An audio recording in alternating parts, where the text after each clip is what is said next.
খুনের নেশায় বিয়ে করেনি বছরের পর বছর। ৩ বছর পর সুযোগ পেয়ে হত্যা করেছেন গ্রামের মাতবরকে। সালিশে মারধর আর অপমানের প্রতিশোধ নিতে কিভাবে হত্যা করা হয় নাজিম মাতবরকে, দুদিনের সেই রহস্য উদ্ঘাটন করেছে পুলিশ। এ ঘটনায় মামলা হয়েছে।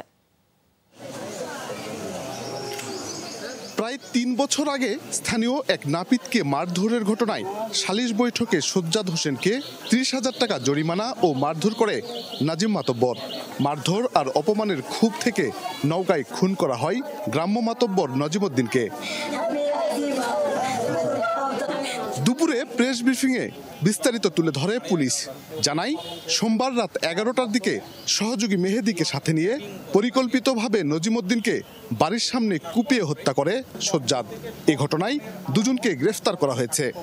সে তার বন্ধু আর একজন মেহেদী, যার বাড়ি পোরসাতে, তার সাথে দীর্ঘদিন ধরে এই বিষয়টা নিয়ে আলাপ করছিল যে কীভাবে নাজিমকে হত্যা করা যায়। প্রাথমিক জিজ্ঞাসাবাদে আমাদের কাছে এই হত্যাকাণ্ডের ঘটনার বিবরণ দেন এবং এই হত্যাকাণ্ডে ব্যবহৃত দেশীয় যে অস্ত্র আপনারা দেখছেন, ছুরি এবং হাতুড়ি, এগুলো তারা ২টি জায়গায় ফেলে দিয়েছিল।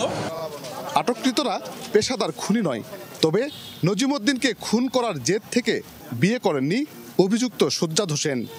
সে দৃঢ় প্রতিজ্ঞ হয় যে কোনোভাবে এটার সে বদলা নেবে এবং এই বদলা নেওয়ার জন্যই তার দীর্ঘ এই জীবনে সে বিয়ে করে না।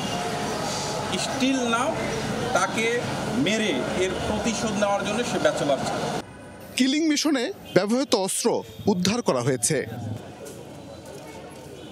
শফিক ছোটন, যমুনা নিউজ, নওগাঁ।